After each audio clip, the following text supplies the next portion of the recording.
On this edition of the News Review, Pakistan has recalled its ambassador to New Delhi amid escalating tensions following a deadly militant attack on Indian forces in the disputed Kashmir region. A Pakistani foreign spokesman says the High Commissioner in India has been recalled for consultations. India had also recalled its ambassador after Thursday's bombing to discuss relations with Pakistan. Tensions between the two armed neighbors are simmering since a Pakistan-based militant group killed 44 Indian paramilitary troopers in Kashmir's Pulwama district. Pakistan condemned the attack but denied any complicity. Meanwhile, 7 people, including 4 Indian soldiers, have been killed in a gunfight during a search operation in Pulwama. India says 2 suspected masterminds of last week's blast were among those killed early on Monday. New Delhi has long accused Islamabad of providing a safe haven for anti-India groups. The Indian government has warned of consequences and imposed heavy tariffs on goods imported from Pakistan. And joining us on this edition of Press TV's News Review, we have Press TV's Munawar Zaman joining us from New Delhi, and also joining us from Islamabad is Press TV's JAVED RANA. Gentlemen, welcome to the program. Let's start off with Javed in Islamabad. Give us more details and specifics about what's taken place, the recalling of its ambassador to New Delhi amid the escalating tensions. I think recalling a Pakistan ambassador to, obviously in a response to Indians also recalling its High Commissioner from Islamabad back to New Delhi. I think there is a bigger picture, and Pakistan has officially raised very pertinent question, and that is that the suicide bomber Adil Ahmed Dar was in official custody. Basically, Pakistan is raising question that India needs to probe on whether or not it was a false flag operation.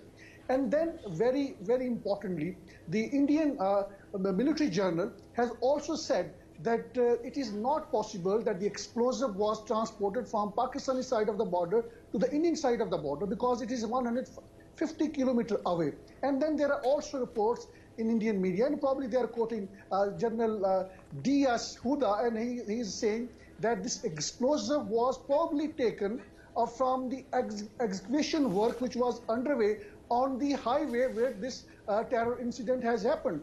So I think in a broader picture, Pakistan feels that at a time when Pakistan is playing a very critical, important role in bringing peace in Afghanistan, there is a negotiated settlement of Afghanistan is going on. There are talks, and India is trying to derail the process because many political experts here would tell you that if there is another government other than the Ashraf Ghani government in Kabul, that means India would lose its footprint from the soil of Afghanistan, where Pakistan says that India has been sponsoring terrorism in Pakistan. So Pakistan here see this a big game where it is trying to, where India, it believes, is trying to fix it because of situation in Afghanistan, because there is no hard evidence on the ground which would suggest any link with Pakistan. Now, there are many reports, media reports suggesting that Jaish-e-Mohammed is a Pakistan-based militant group. It was a banned militant group back in 2002.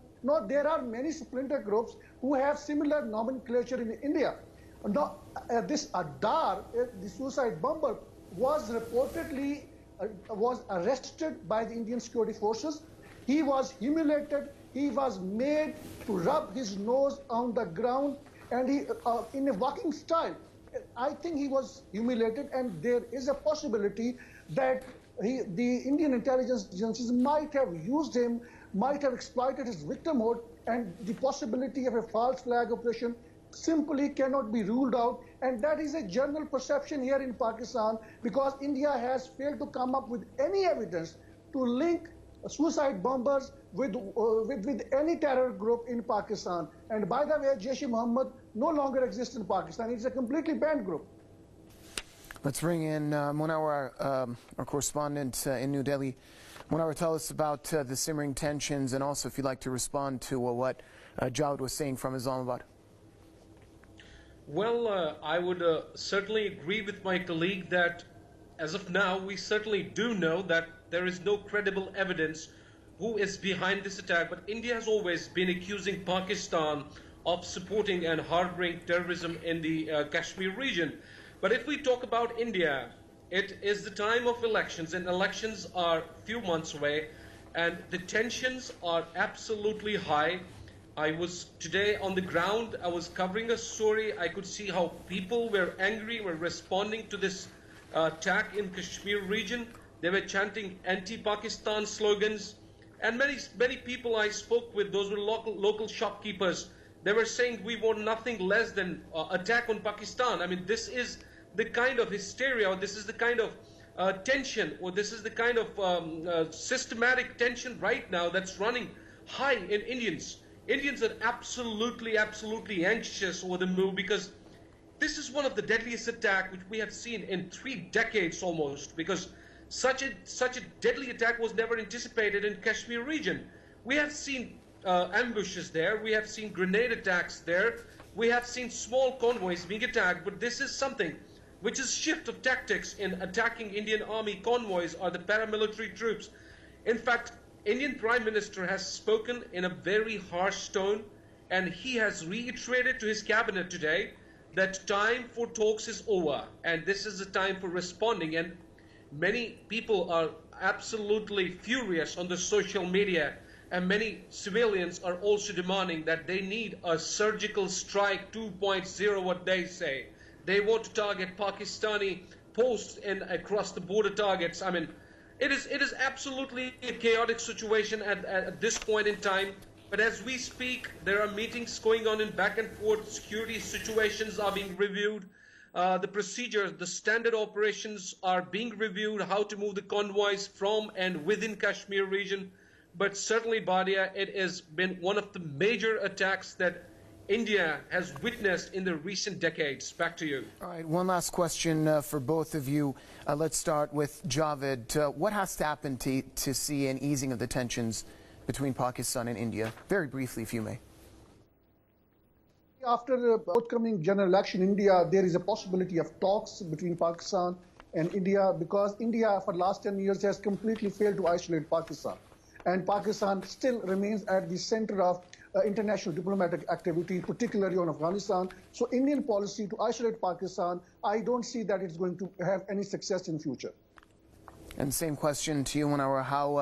How can the tensions be eased between the two neighbors? Well, as my colleague said, it sounds very difficult because elections are underway, and this is going to be a focal point of the elections. I mean, India will try its most to isolate Pakistan diplomatically, politically, as well as financially. How? I don't know at the moment, but diplomatic pressure has been started mounting, because it has already started calling its ambassadors. At the same time, the trade ties have reduced, they have increased the tax duty. I believe that this is going to be a focal point for the next month's general elections. Press TV's Munawar Zaman joining us from New Delhi, and also Press TV's JAVED Rana joining us from Islamabad. Gentlemen, thank you for contributing to this segment of the program.